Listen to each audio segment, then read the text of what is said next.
I am Anthony F. Elmore, President and Founder of the Proud Black Buddhist World Association. My lecture today is why blacks should not follow Japanese or Asian Buddhist teachers. Let's get right to it. In 1970, I became a Mahayana Buddhist as I practiced Japanese Zen Buddhism as part of my old Japanese karate kickboxing training. To those of you who don't know me, I am a 5-time world karate kickboxing champion who fought all over the world, who was best known on ESPN as Anthony F. Elmore. You can Google Anthony F. Elmore and you can see the Anthony F. Elmore movie called The Contemporary Gladiator. Now, I wrote, produced, and directed and starred in the movie. Now, I am a rare black man in that not only did I do my own kickboxing movie, I am the first black person in the world who did a Buddhist movie that talks about his Buddhist practice. Now, in 1990, I went to Nairobi, Kenya, and my movie, The Contemporary Gladiator, played in Nairobi, Kenya. And during a time in Kenya in 1992, I met then Kenyan President Daniel Arap Moi.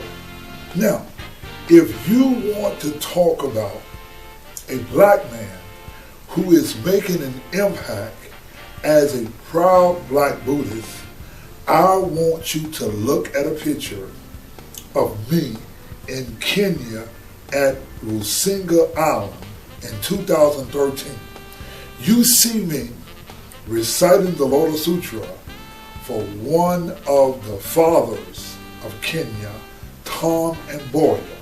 I am the first Buddhist to honor Mboya.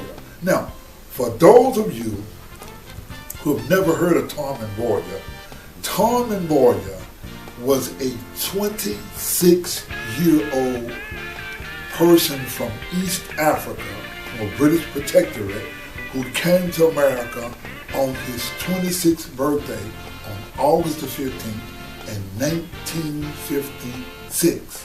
Now, the reason that we mention Mboya, because Mboya was one of the most influential Africans in modern American history.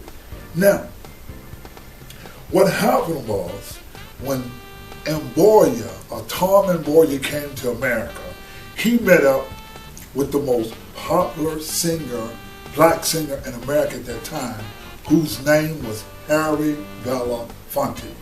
Harry Belafonte had did a Christmas album that sold over 1 million copies, and Harry Belafonte got interested in Mboya, and Mboya got the help. Over the years, he got the help of baseball great Jackie Robinson and actor Sidney Poitier, who put their names on a letter helping to raise money so African students can charter a plane and come to America. And in 1959, the first chartered plane came to America, bringing these students from Africa. Now, as we go into this, in 1959, a young person from Africa, now it was a British protectorate in 1959, this young African, thanks to the Mboya influence, got a scholarship to go to school in Hawaii. Now, this is in 1959. Now, also, what happened, this young man gets the scholarship. Now, later, we know this young man who came to America in 1959. His name was Barack Obama. And in 1960, he met a woman, a white woman in a Russian language class, and they got married. In 1961, they had a son by the name of Barack Obama Jr. Now, this comes from the influence of Tom Mboya. Now, also, in 1960, there was a young senator who became the Democratic nominee. Now, Tom Mboya had scholarships for African students in 1960, but he did not have the money. And so what he did was they made arrangements for him to come to Massachusetts, to this rich family compound, and he would ask this Democratic nominee to give money to help Africans get an education, to ask his rich daddy. And so what happened, as the meeting went, the rich senator, whose father was rich, said, tell you what, I'll give you $5,000. Then he said, no, I'll give you $10,000. Then I'll give you $30,000. Went up, he says, I'll give you $50,000. And before the evening and meeting was over with, this young senator said, you know what? We are going to fund the whole thing. We're going to bring these African students, but I will give you this money based on one condition, that you keep it quiet. Well, what happened was they agreed to bring these African students to America in 1960. But what happened was a reporter was snooping around, and the Democrats at that time were like the Republicans. They were very conservative. You had the conservative Republicans that was in the South. They were Democratic, and they did not like the idea of this young Democratic nominee helping what they call niggers at the time. They called us niggers. They called black people niggers. As it turned out, this young presidential Democratic nominee, his name was John F. Kennedy. And at the time, African Americans were part of the Republican Party, which was the party of Lincoln. Now, Tom Mboya got these scholarships. These African students came, and John F. Kennedy, at the time, since the word got out, he advertised the meeting that he had with Tom Mboya, and he showed the black community that he was helping African students. And what happened was, during the close election in 1960, Tom Mboya helped John F. Kennedy become President of the United States of America. Now, we can go back to 1959.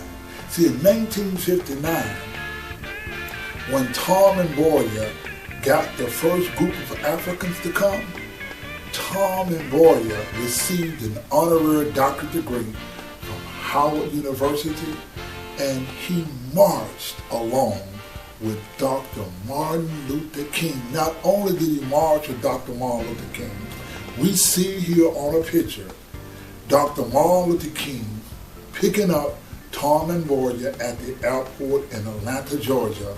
And Dr. King not only supported Tom Mboya, Dr. King's church sponsored African students to go to school in America. So we have a long history. You see in the picture where when the African students first came to America, they met with Lorraine Hansberry, who wrote the movie Raisin in the Sun. And she also was the person who coined the term young, gifted, and black. Also, you see a picture of these African students. They were not Kenya at the time, but they were from a British protectorate, and they talking to baseball great Jackie Robinson, and you see them talking to Malcolm X. Tom Mboya made a great impact on American culture and history because in the early 1960s, Tom Mboya wanted to see his country become independent of colonial rule, and they went to Britain for a conference. And what happened was he asked this young attorney in America to go to Britain, and he drafted the Declaration of Independence for the country of Kenya against Britain. And this young attorney who went to Kenya, name was Thurgood Marshall, who later became the first black Supreme Court justice. In 1963, the country of Kenya became an independent nation. They became the country of Kenya. Before then, they were a British protectorate.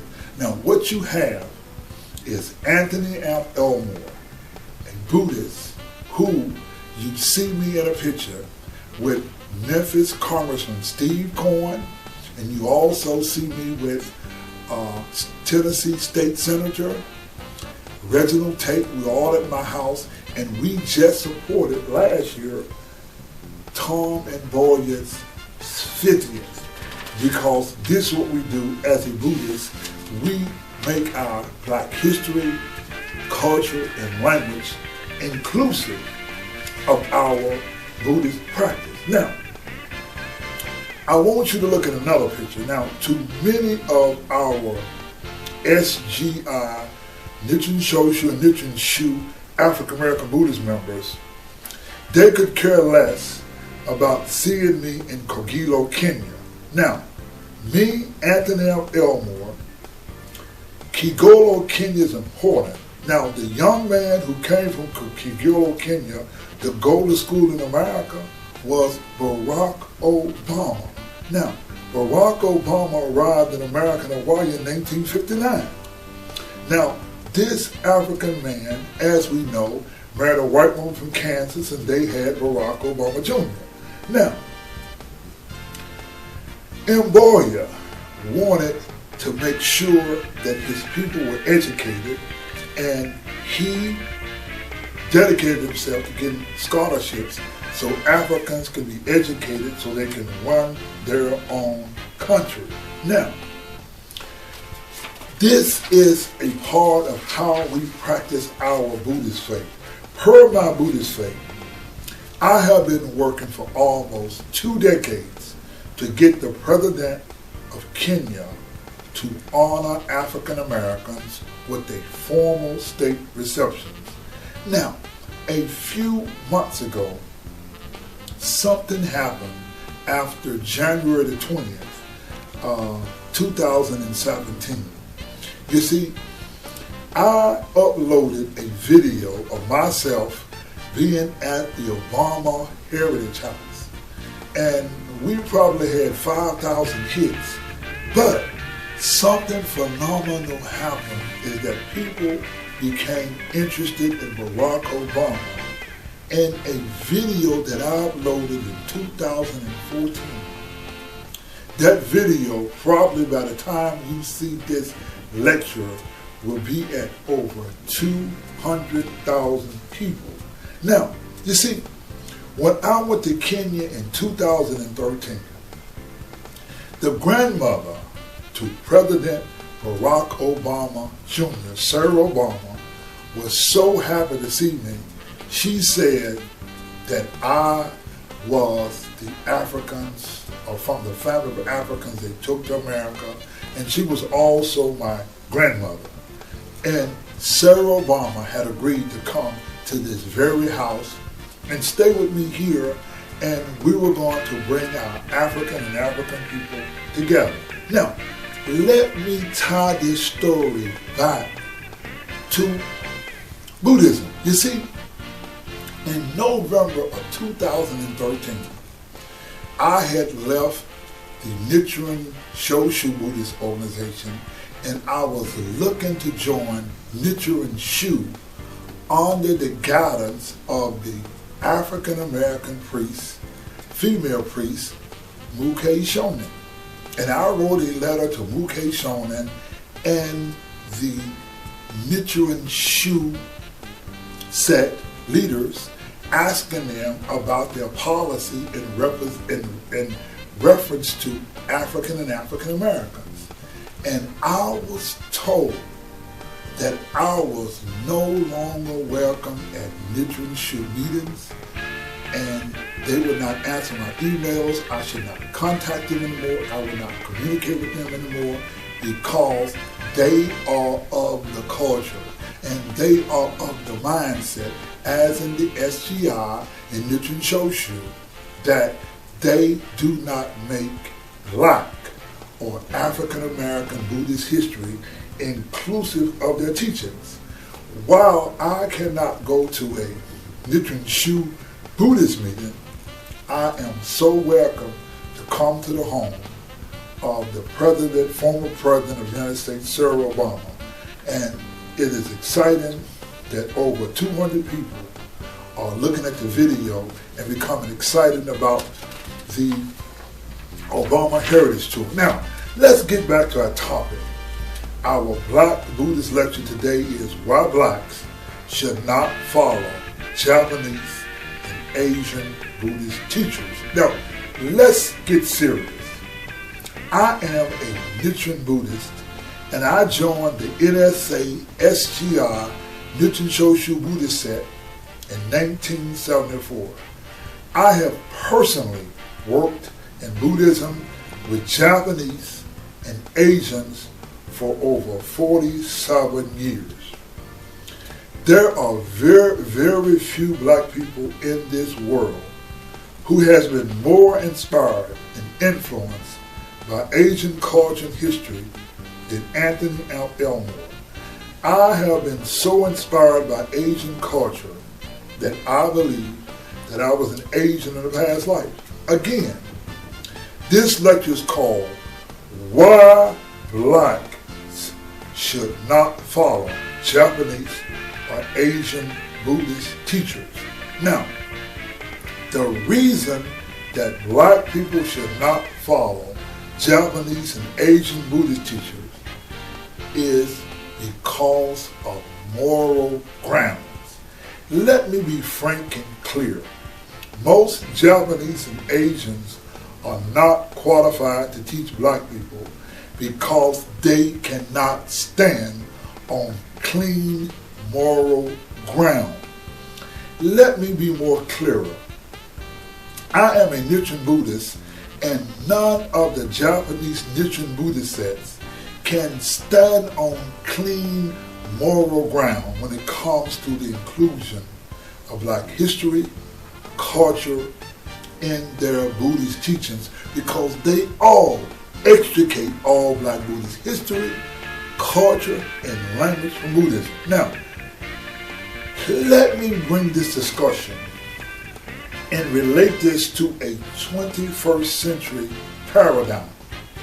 At the time of this lecture, there is a movie playing called I Am Not Your Negro. Now, I Am Not Your Negro is the story of the Harlem Renaissance writer, the great James Baldwin.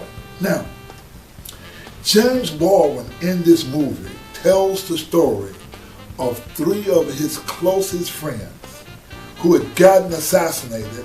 That is Medgar Evers in Mississippi, Dr. Martin Luther King in Memphis, and Malcolm X in New York. Now, Baldwin questions the moral conscience of white America, in essence tell white America that due to their treatment of Blacks in America, they have no moral ground to stand on. Let's first of all watch a movie trailer of the movie I Am Not Your Negro, and let's come back and continue our Buddhist lecture. Let's watch a trailer from the movie. If any white man in the world says, give me liberty or give me death, the entire white world applauds. When a black man says exactly the same thing, he is judged a criminal and treated like one, and everything possible is done to make an example of this bad nigger so there won't be any more like him. The story of the Negro in America is the story of America. It is not a pretty story. Most of the white Americans I've ever encountered, sure, they have nothing whatever against Negroes. That's really not the question. Really a kind of apathy and ignorance. You don't know what's happening on the other side of the wall because you don't want to know. In America, I was free only in battle, never free to rest. We need to take action, any kind of action, by any means necessary. They needed us to pick the cotton, and now they don't need us anymore. Now they don't need us, they're going to kill us all off.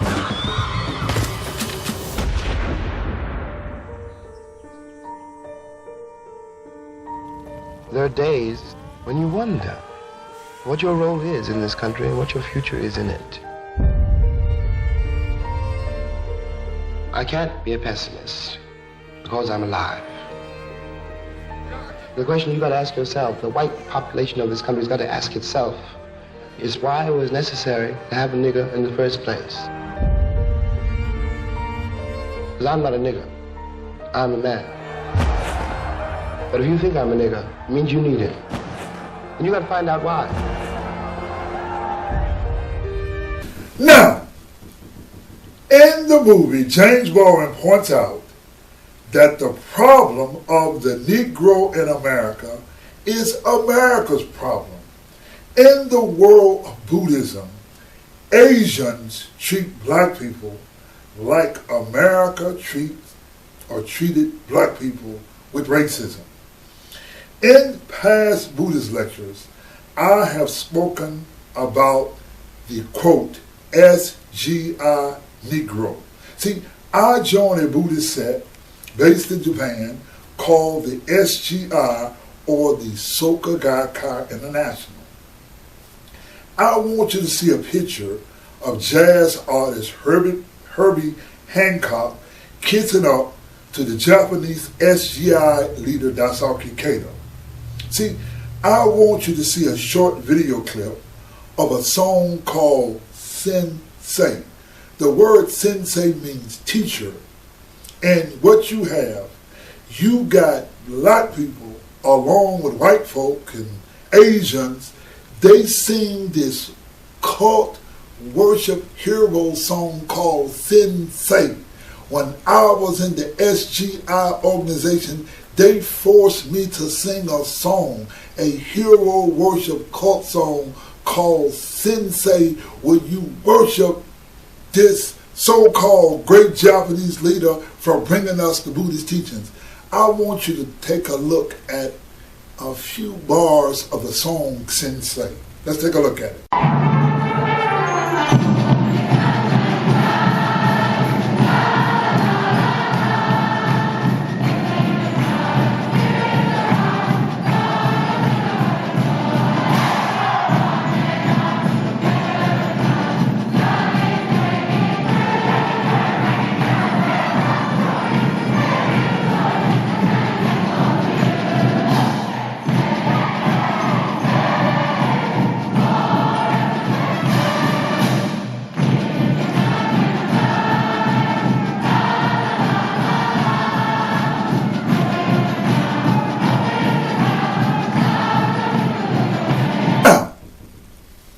Just as the SGI that make Negroes, that Nichiren Buddhist Sects, Nichiren Shoshu and Nichiren Shu, and all Buddhist sects create what I call Buddhist Negroes.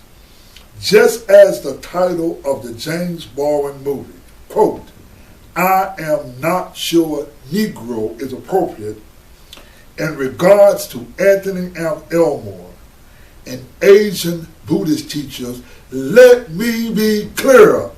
I am not your Negro. I refuse to be a Buddhist Negro. I am not a Buddhist Negro.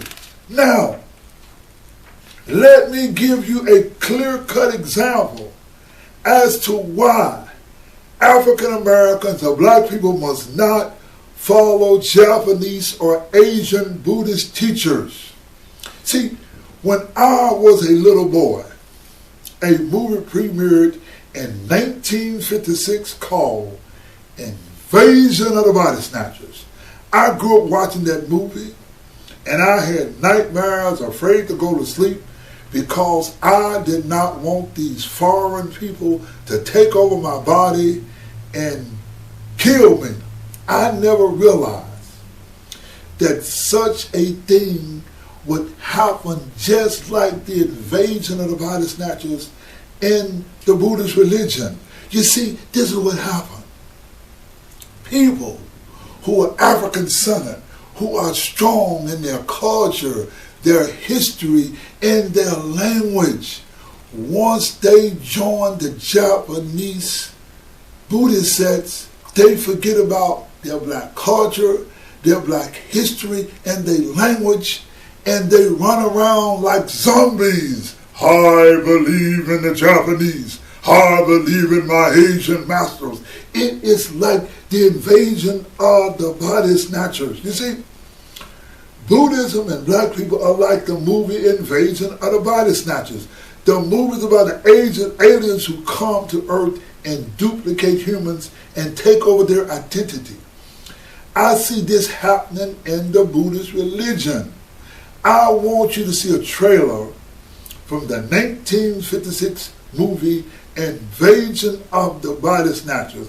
Just like the movie, Asian Buddhist teachers take over the minds of black Buddhists. Let's watch a scene from the movie and come back and get more into our lecture. Why blacks should not follow Japanese and Asian Buddhist teachers. Let's watch the trailer from the movie Invasion of the Body Snatchers. But will you tell these fools I'm not crazy? Make them listen to me before it's too late! Listen to me. Please listen. If you don't, if you won't, if you fail to understand, then the same incredible terror that's menacing me will strike at you!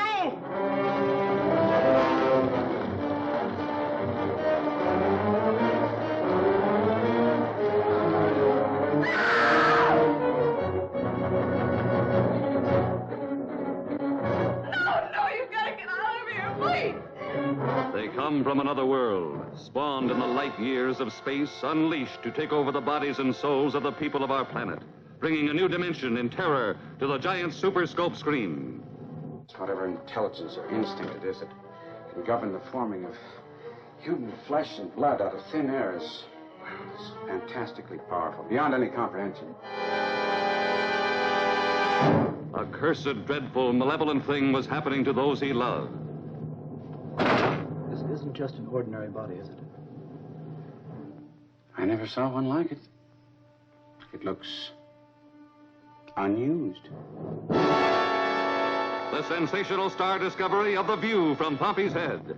And now an undreamed of horror makes her life and love a vortex of fear. Jack!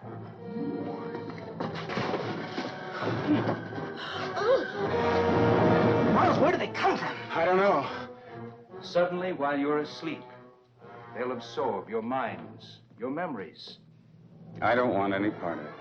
You're forgetting something, Miles. What's that? You have no choice. From city to city, an incredible hysterical panic spreads. As the unimaginable becomes real, the impossible becomes true. Stop and listen! Stop and listen to me! Listen! Listen! Listen to me! They're not human! Can't you see? Everyone! They're here already! You're next!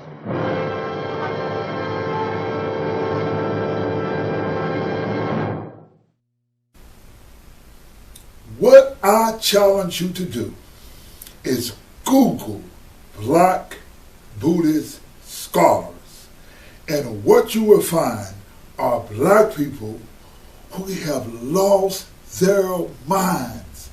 They have lost their black history consciousness. These are people who have lost their minds, bodies, and spirit to Asian cultural imperialism. What you will find are black people who have sold their minds, their hearts, their culture, and their integrity to Asian Buddhist cultural imperialism. You will find the case of the invasion of the body snatchers. In plain, simple language, whites and Asians have rewritten history to trick and mislead black people.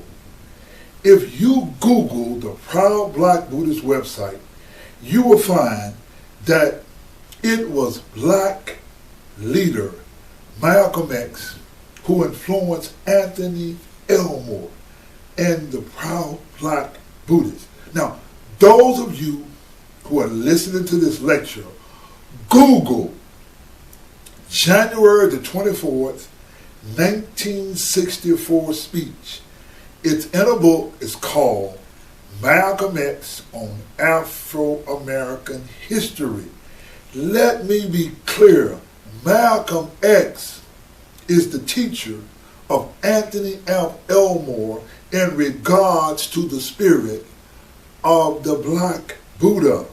This is what Malcolm X wrote or said in a speech on January the 24th, 1964. And Malcolm X said, and at a time even beyond this, there was black-skinned people in India who were black, just as black as you and I called Dravidians. They inhabited the subcontinent of India even before the present people that you see living there today.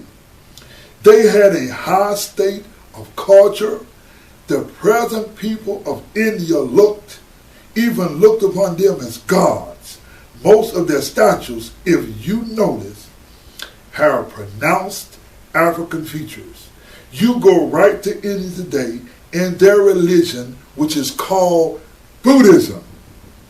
They give their Buddhas the image of a black man with his lips and his nose, and even show his hair all curled up on his head. They didn't cut it up. He was born that way. These people lived in that area before the present people of India lived there. Unquote.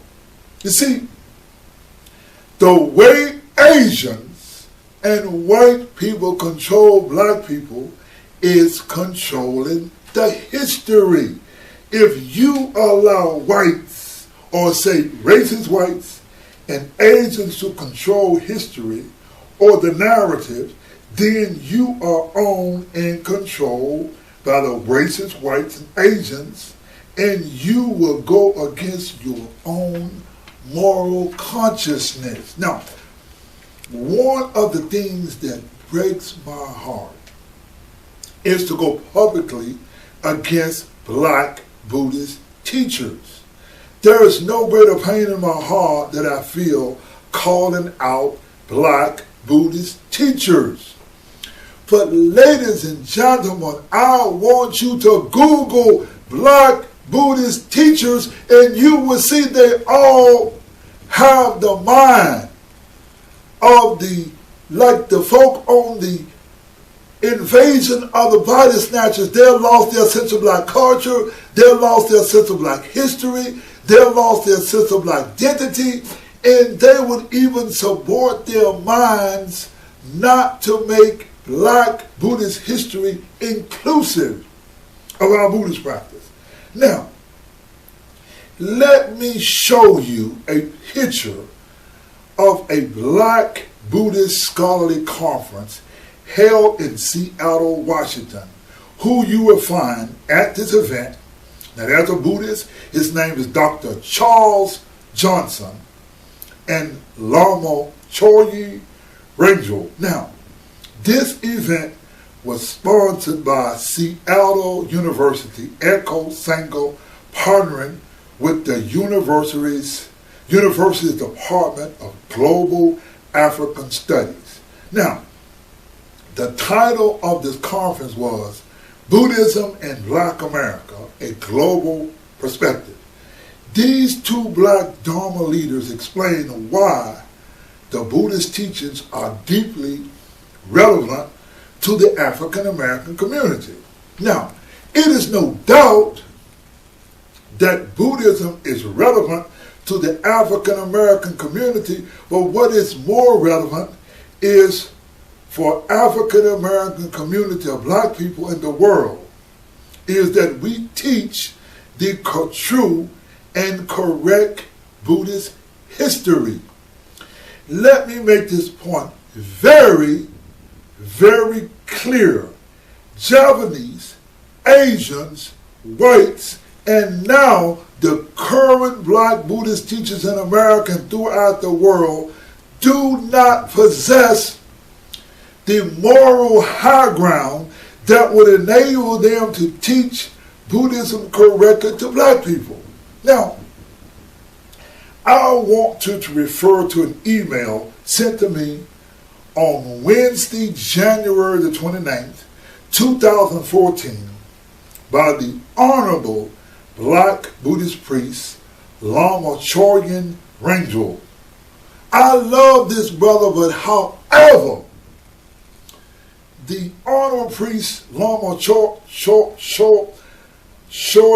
Rangel writes, quote, Buddha was a prince, his father a king. In order to be a prince, one had to be a member of the princely caste.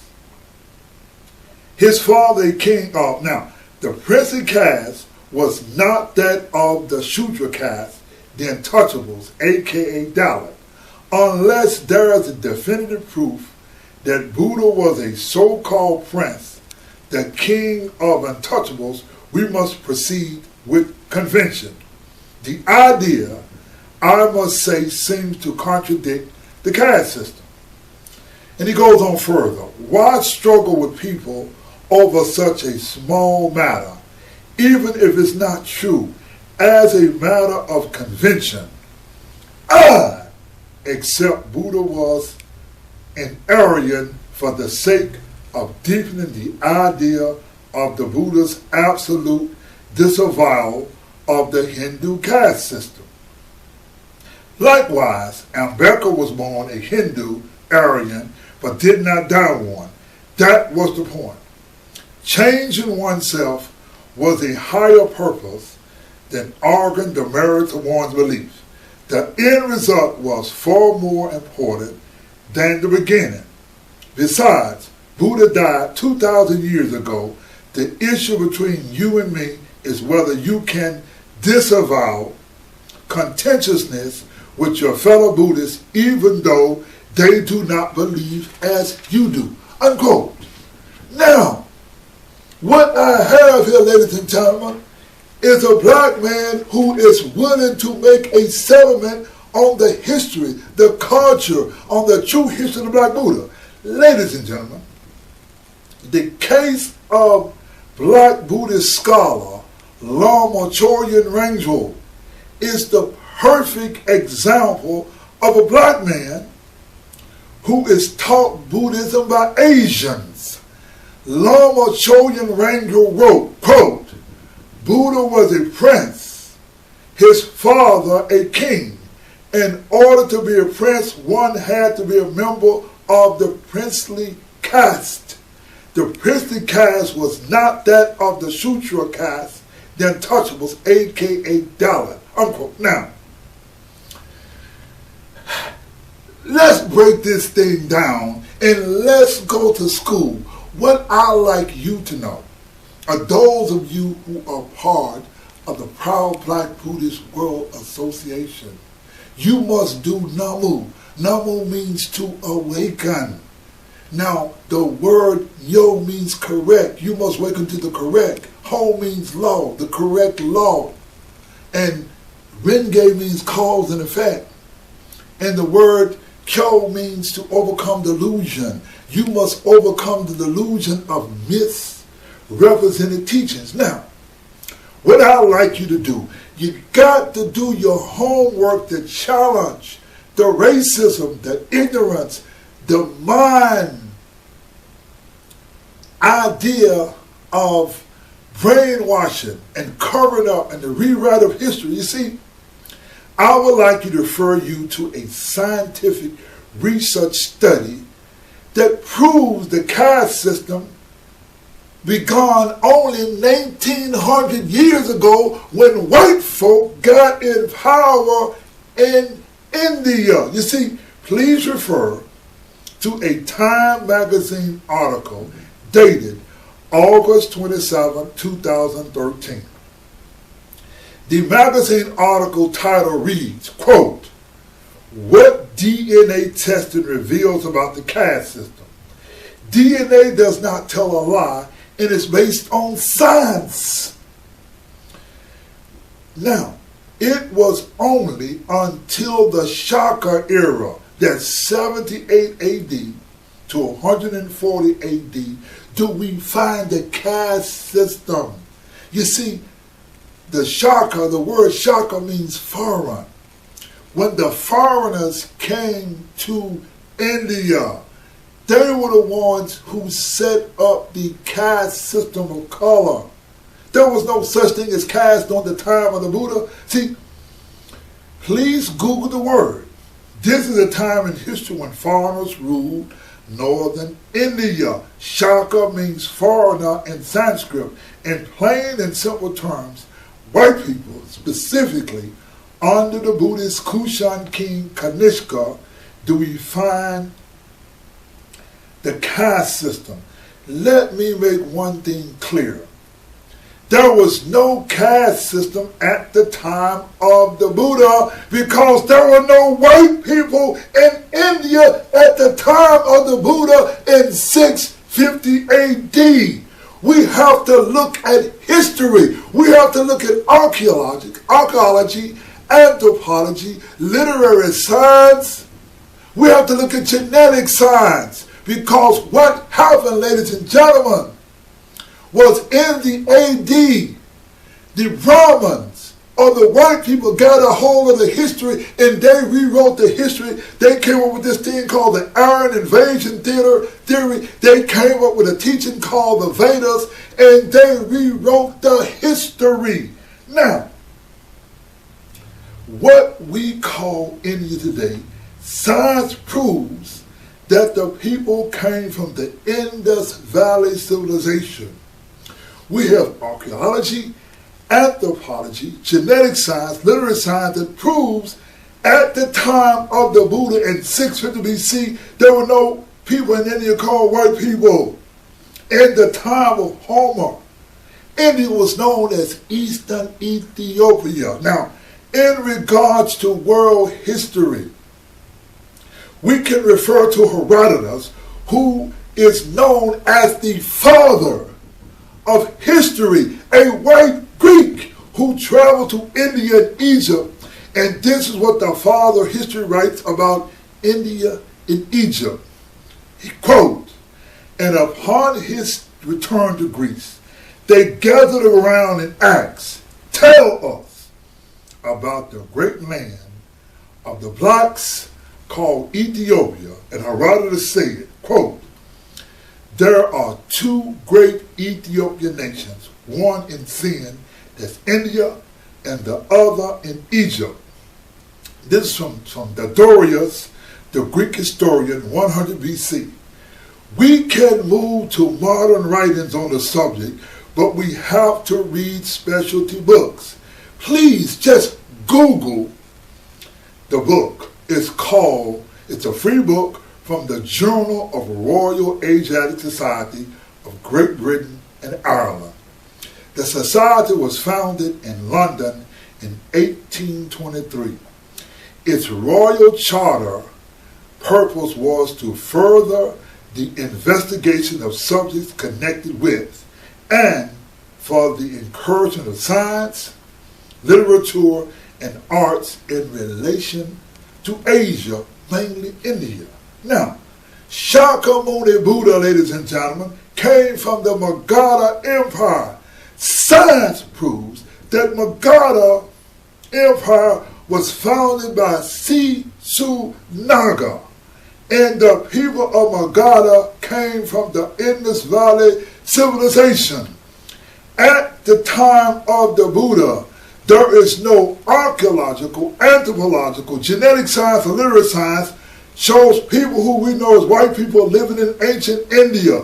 people who we call white people were just moving into Africa. All we have to do is study history.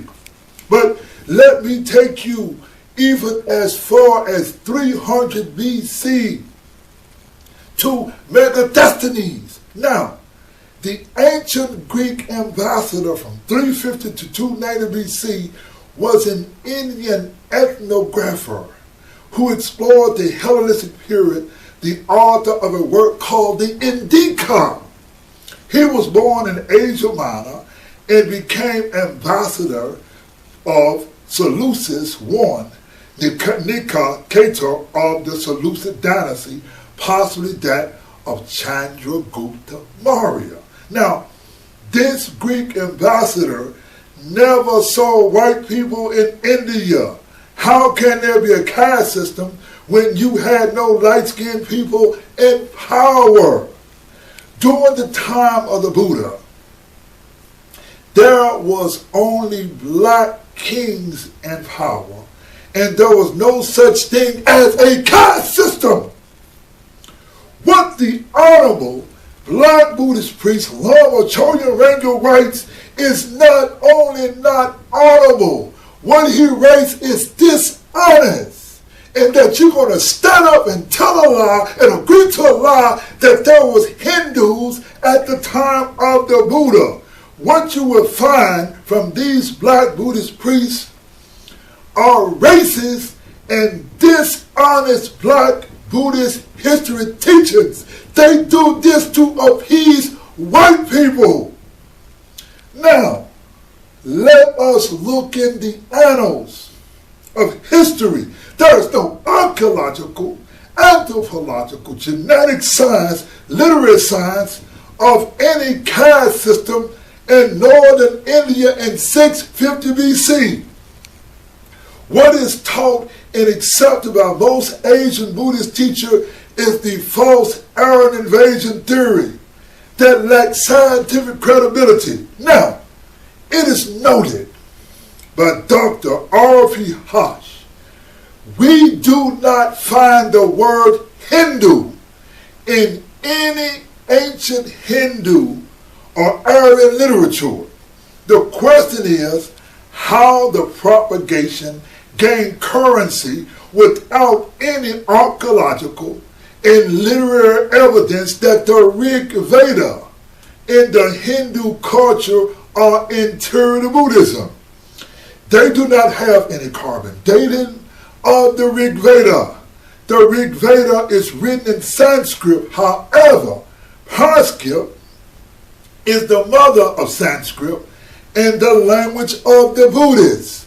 Ladies and gentlemen, before the AD, there is not one archaeological evidence of Sanskrit written before AD.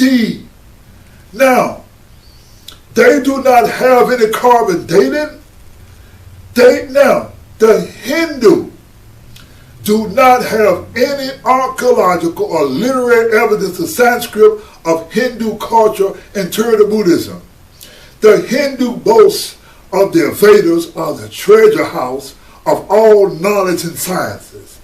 Dr. M. Becker, who priest Rangel writes about, during a debate of the Indian Constitution, asked Brahmin intellectuals to produce any mantra which could produce gold if their Vedas are treasures of houses of scientists, but no one came forward.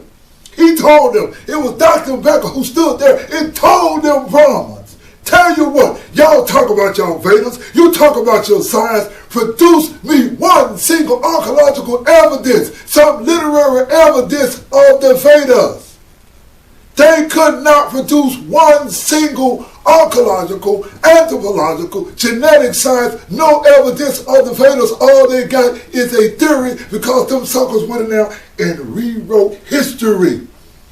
Now, Black Buddhist priest Lama Chogyam Rangel wrote that the Buddha was a Hindu, and he mentioned Dr. Becker, said he would not die Hindu. One Lama Chogyam Rangel is failing to tell black people that it was Dr. Becker who prove there was no such thing as a Hindu before Buddhism or the Buddha. Therefore, it's impossible for the Buddha to have been a Hindu, and this Buddhist priest should tell the truth. Now, what we do know about the Hindu is that they changed Buddhist history with their false teachings called the Vedas, whereas they tell of an Aryan invasion theory that has been disproven by science. There was no caste system in ancient India as taught by Choyan Rangel, and the Buddha was no Hindu as Asians teach. Now, in his last speech, called the Nirvana Sutra, the Buddha admonished us to put faith in the law and not in persons. It does not matter if it is a black Buddhist teacher, an Asian Buddhist teacher, a white Buddhist teacher, we must put faith in the law and not persons. Now, the Buddha's highest teachings was that of the Lotus Sutra. The essence of the Lotus Sutra is in the title. We chant Namu Myoho Renge Kyo. The word Namu means to awaken or give reverence or to devote ourselves to the Lotus Sutra. The title of the Lotus Sutra is Myoho Renge Kyo. The word Myo means to open. It means wonderful. It means incomprehensible. The word Ho means low, or the 3,000 realms of universal phenomena. In essence, we devote ourselves to the correct law. The word renegade represents the symbol of the lotus that represents the irrefutable law of cause and effect. The word Kyo means the Buddhist teachings are to overcome delusion. The point is clear that most of the Asian Buddhist teachers teaching delusion, they are teaching us to become delusional.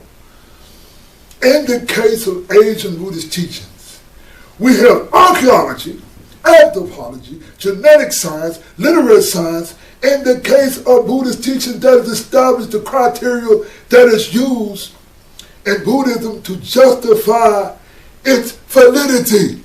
Now, if anybody want to talk to Anthony Elmore, don't just criticize. Bring some archaeology, bring some anthropology, bring some literary science. Now, in the case of Buddhist teachings, the Buddha, or they set a criteria to judge the validity of Buddhist teachings. This established criteria in Buddhism is called the three proofs. The first proof is called literary proof.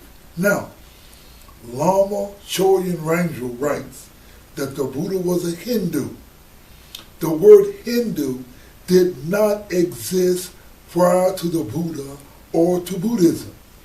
In the case, the Sanskrit language where the Vedas were written in, there is no archaeological evidence of Sanskrit prior to the AD. Lama Choyan Rangel mentions a caste system. There is no evidence of a caste system during the time of the Buddha.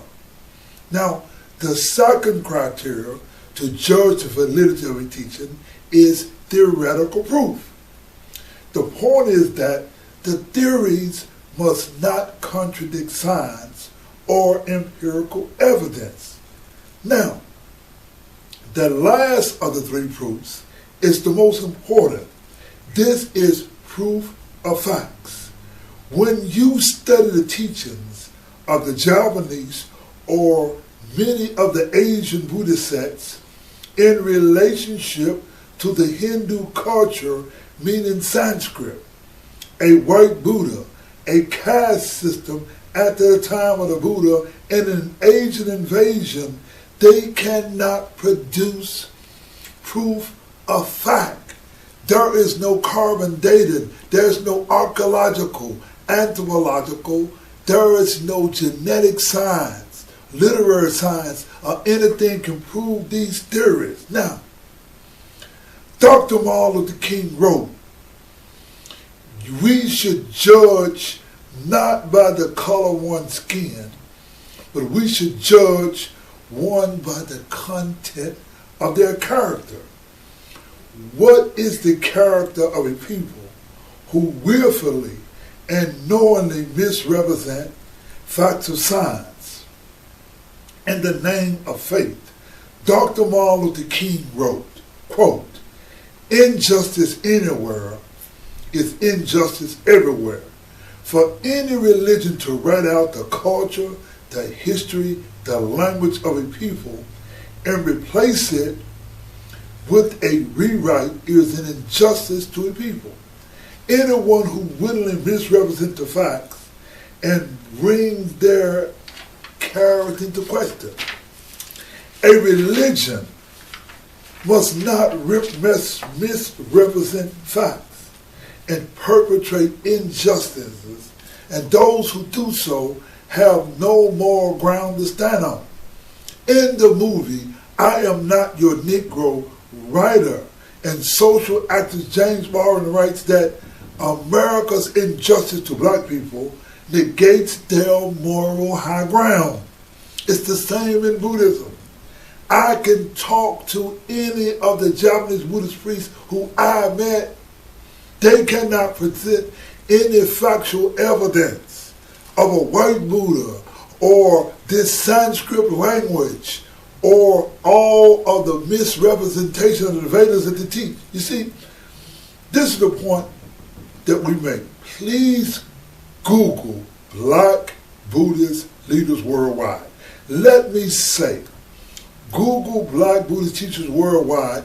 What you will find is the mind of the body snatchers, whereas they all accept a narrative of a white Buddha. Even if they believe in a black Buddha, they are quiet, silent regarding Black Buddhist history, culture, and language. I challenge you, I challenge anyone.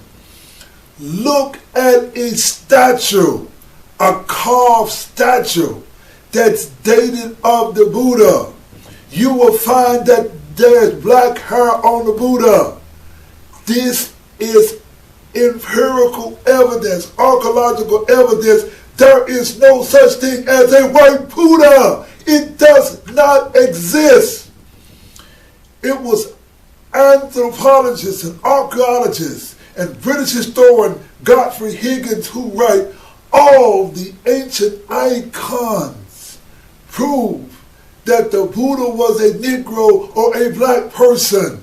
We have emphatical evidence of this, yet you got Black Buddhist teachers who will look you in the face. You got Japanese and you got white who will tell you there's a such thing as a white Buddha, but what you're going to see when you see the Buddha, you're going to see the Buddha in orange. That is, that orange is the Hindu colors, and you're going to see an artist-drawn picture, but you are not going to find an archaeological carving of the Buddha that can be verified, because it was the Hindu who changed the Buddha. Now, in regards to Anthony F. Elmore and the proud Black Buddhists, we are not your Negroes. We said earlier, when you control history of a people, you control the narrative, you control the spirit, you control the mind of a people. When one controls your history, they snatch your mind, body, and spirit. This Buddhist lecture, it is now February that I'm doing this. This is Black History Month, and the father of Black history, Dr. Carter G. Woodson, writes, quote, when you control a man's thinking, you do not have to worry about his actions. You do not have to tell him not to stand here or go yonder. He will find his proper place and stay in it. You do not need to send him to the back door. He will go without being told. In fact, if there is no back door, he will cut one for his special benefit. his education makes it necessary. You see, those African Americans who are trained by Japanese or Asian Buddhist teachers, they teach you to marginalize your black history, your culture, your language. Let me share with you a Buddhist story that whites, Asians, and black Buddhist teachers who are taught by whites and Asians do not tell black people. You see, over 1,000 years before the Buddhist religion made it to China, listen, it was over 1,000 years before the Buddhist religion made it to China, and another 400 years before it made it to Japan. Now, over 500 years before black people ever heard of a religion called Christianity or Judaism, black people practiced Buddhism. Over 1,200 years before black people ever heard of a religion called Islam, black people practiced Buddhism. Not only did the black Buddhists bring Buddhism from the land known in the time of Homer as Eastern Ethiopia, the land we know today is India. India means black.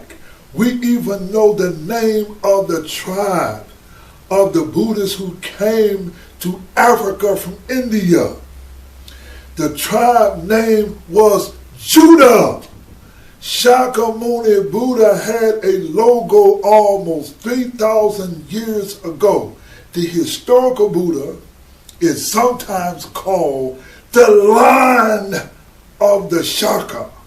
Now, the Lion of the Shaka, that is the name, that was the Buddha's call, and therefore he is depicted as a lion sitting on a throne.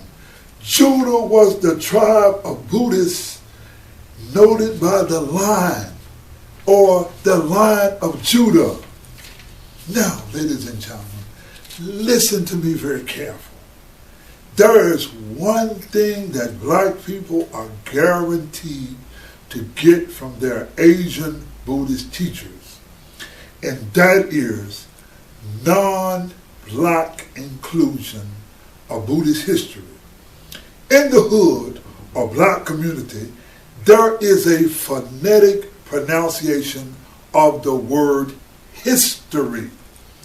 We black people call this his story.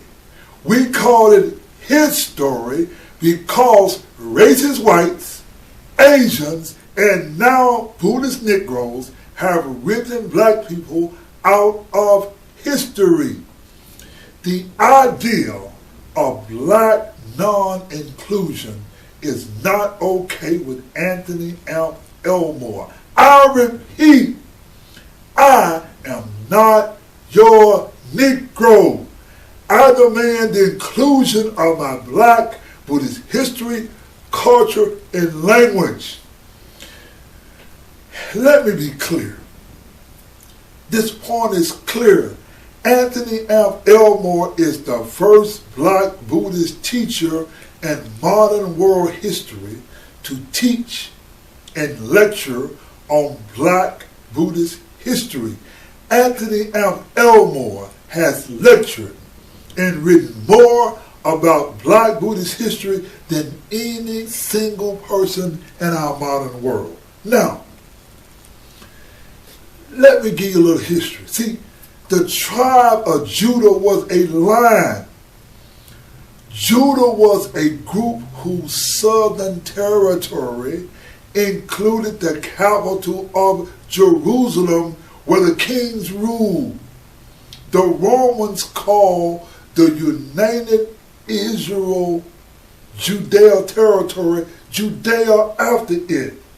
The Jews received their name from that.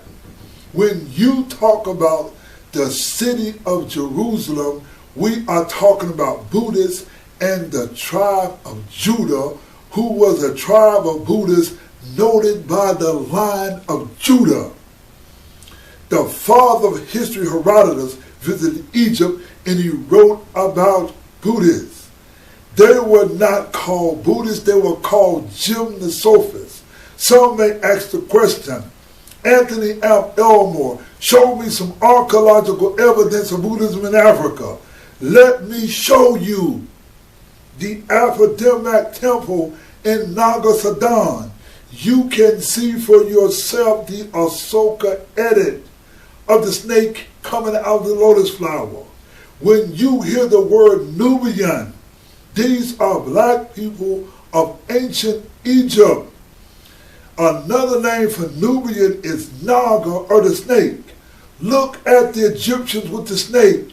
The snake represents Buddhism of wisdom. We see the snake on the symbol medicine. Please understand that the Bible comes from Buddhist teachings. The book of Genesis comes directly from Buddhist teachings. This is what British historian Godfrey Higgins writes about the God of Eden carved in Nubia by the Buddhists. Sir Godfrey Higgins writes, quote, Mr. Franklin says, another striking instance is recorded by the very intelligent traveler Wilson regarding the representation of the fall of our first parents sculptured in the magnificent temple of Istanbul in Nubia. He says that a very exact representation of Adam and Eve in the Garden of Eden is to be seen in that cave. And the serpent climbing a tree is especially delineated, and the whole subject of tempting of our first parents most accurately exhibited. How is the fact of the mythos of the second book of Genesis being found in Nubia, probably 1,000 miles above Heliopolis, to be accounted for, except that it came from Upper Egypt with the first Buddhists, or Gymnosophist? Let me end this Buddhist lecture why blacks should not follow Japanese or Asian Buddhist teachers. We proud black Buddhists follow only the Lotus Sutra. In the Lotus Sutra, the Buddha preached, quote, I am the Father of the world. Let me make one thing clear to Japanese, Asians, white people, and black people. You ain't my father. The Buddha is the Father of the world, and the Buddha says we are to follow him. I do not follow you. Anthony Elmore followed my father. My father would never do what the Japanese, the Asians, the whites, and now black Buddhists are trying to do, and that is to leave out black Buddhist history.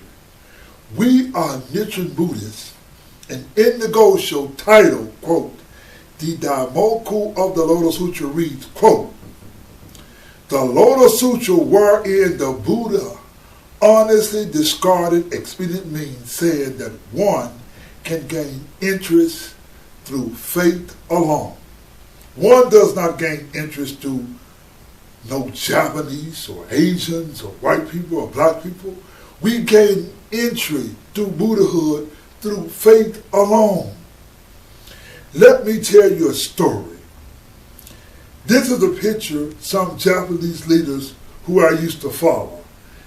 There is this person by the name of Eshiali the Daisaki Keita and Nichiren Shoshu High Priest.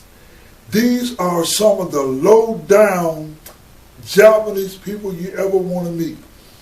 These Japanese people, these Asian teachers, the white people and the black people who support the racism are some low-down people. It is outright dirty and mean-spirited to remove all black Buddhist history from the Buddhist teachings. We uploaded this month for you a Black History Month, Black Buddhist History. There's a comment that's posted on YouTube. It says, thanks, Mr. Elmore, for this lecture. This is Catherine Monroe. I spoke with you on the phone about a week ago. I started fellowshipping with the local Buddhist temple. Namaste. Now, While Mrs. Catherine Monroe will find while worshiping with most Asian Buddhists is the fact that they have extricated all black Buddhist history. This act is mean-spirited, and I do not advise such teachings on moral grounds. The Buddha says in the Lotus Sutra, I am the father of the world. I asked my father to teach me our black Buddhist history. While the white people, or say the racist white people, the Japanese people, other Asians, and now Negro Buddhists try to hide my black Buddhist history, my father had this information written down for me thousands of years ago. See, the kingdom of Kush was an ancient Nubia kingdom situated on the confluences of the Blue Nile, White Nile, and the river at Badara, in what is now the Republic of Sudan. The Kushite era is ruled in Nubia was established after the Bronze Age collapse and the disintegration of the new kingdom of Egypt. It was centered at Napata in its early phase. After King Kasha, the Kushite invaded Egypt in the 8th century BC. The Kushite emperors ruled as pharaohs of the 25th dynasty for a century. During classical antiquity, the Kushite imperial capital was Muro. Muro, in the early Greek geography, the Meroitic kingdom, was known as Ethiopia. For 46 years, the Asians taught me all of their Buddhist history. In 46 years, the Japanese never taught me jack about my black Buddhist history. What we know now as the land of Kush, that was called by the Greeks as Ethiopia, is recorded by the father of history, Herodotus, that Miro, the capital of Kush, was the cradle of the Gymnosophist. This is what we know about Meroitic script, the language they got their language from the Buddhists who spoke Kharosthi. This is what we must understand about the most of the current black Buddhist teachers. Most have the invasion of the body's natural mindset, whereas all black Buddhist history, culture, and language has been erased from their minds. They only follow Asian Buddhist teachers and not follow their own minds or the facts of science and history. Let me give you an example. The Ganges River in India is the most important river in India. The Ganges River was named after an African Ethiopian general by the name of Ganges. Let me be clear. Ethiopians, the black people from Africa, ruled India. They're called Kushites. Please understand that the father of history, Herodotus, called Miro the cradle of the Gymnosophists or Buddhists. These are the facts of history. Number one, we find the edicts of Asoka in Africa. Number two, Flavius Herostratus in the book Apollonia, which proved Buddhists were sent to Upper Egypt in the Meroitic Sudan. Number three, we have visits of Apollonius to the Upper Egyptian and the Meroitic communities of Gymnosophists.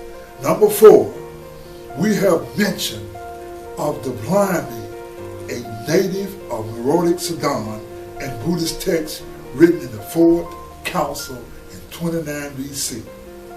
In my lifetime, in my youth, we black people hated our black history, culture, and language. Whites told us that Africans were ugly, ignorant cannibals. If one black people called another black person black, it was equivalent to spitting in the face or calling one an MF. Something happened. We black people stopped defining ourselves in relationship to the racist teachings that whites taught somebody. Now, we black folk learn that black is beautiful, and some other blacks agree. In 1968, when Dr. Martin Luther King got killed, we blacks did not know what to do. It was James Brown who came up with a song that says, "Say it loud, I'm black and proud." In 2008, a skinny little black kid with a funny name, whose father was from Kenya, his mother was a white woman from Kansas, said, "Yes, we can." We see a black man occupy the highest office in the nation, while Asians, whites, and a handful of Buddhist Negroes write black people out of the Buddhist teachings. A new movement sprung up in America in 2012 called Black Lives Matter. This is us. Black Lives Matter. That is, Black Buddhist History Matters. I am Anthony F. Elmore, the first black in modern Buddhist history to stand up and teach our Black Buddhist history. It was us who started the Proud Black Buddhist website in 1990. In 2014, we started the Proud Black Buddhist World Association, telling you why blacks should not follow Japanese and Asian Buddhist teachers. Thank you very much.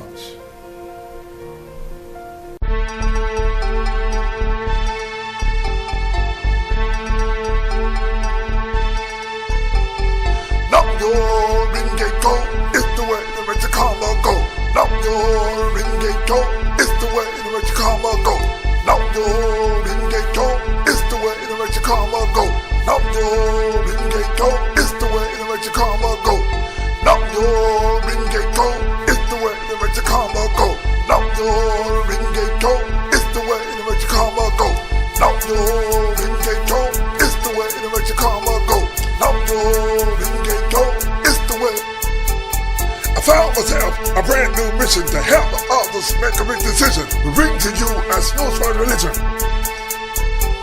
It's not the religion that you expect. It's all about the law, the cause and effect. Devotion to the middle of the call of teaching. We do a lot of wisdom preaching. No more life with any drama. We change the words and change our karma. We bring to you the new Buddha way. We bring to you the new way to pray. After long prayers, a lot of meditation, I bring to you the Buddhist conversation. We can change our human relations. We bring to you the culture integration. It's about peace and love and changing situations. This channel in Buddhism makes a lot of sense. It's about self-development and enlightenment. I made the decision to join the Buddha way. I joined the Buddhist set called Head and Faith. Buddhism is new to America and like a dream. What does the words of the Chinese mean? Devotion to the middle of the call of the teaching. Different learning from the Christian preaching. Buddhist religion makes a lot of sense. Self-development and enlightenment. Becoming a Buddhist is a good decision. Look at yourself and find inner wisdom. Devotion to the middle of the call of the teaching. While we only have Japanese preaching, the Buddhist religion is the way to go. I will find our leader in Tokyo. I wanted to Buddha way. I should follow sensei. I no longer do it his way.